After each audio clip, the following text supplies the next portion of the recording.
Et c'est l'édito écho avec Eric Revel. Bonjour Eric. Bonjour Cécile, bonjour Patrick. Alors Eric, on va revenir sur ce rapport qui était très attendu, sur l'état de la France et les mesures qu'il faudrait prendre pour s'en sortir. Un rapport rédigé par les soi-disant meilleurs économistes et remis hier à Emmanuel Macron. Oui, alors le rapport fait 500 pages, je ne l'ai pas lu, je vous rassure, j'ai lu les meilleures feuilles, les bonnes pages comme on dit. Il est rédigé par une vingtaine d'experts économiques sous la houlette du prix Nobel français d'économie, Jean Tirole, et puis aussi d'Olivier Blanchard, pour les spécialistes, c'est l'ex-chef économiste du Fonds monétaire international, vous voyez, vraiment du beau monde.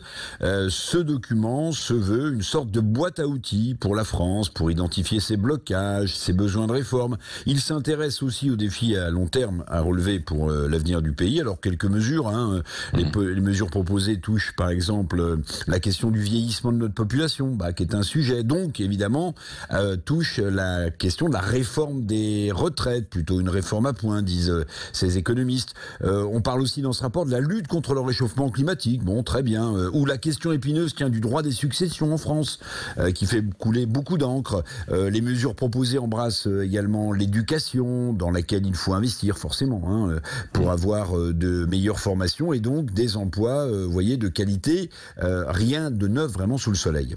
Bon, mais ça ressemble un petit peu à la commission Attali, on s'en souvient, sur la croissance.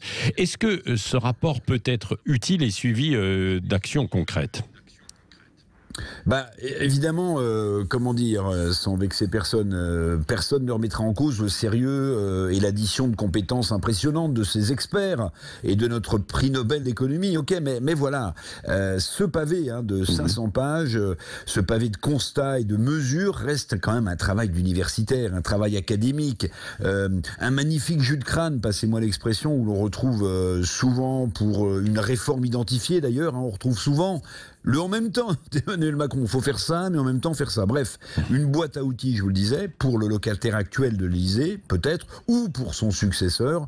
Une sorte de bel exercice de style intellectuel et parfois concret, mais franchement, qui risque, on est à 9 mois de l'élection, de rester sur une étagère. Bon, vous semblez donc sans illusion. Pourquoi alors, sur la suite de ce rapport ?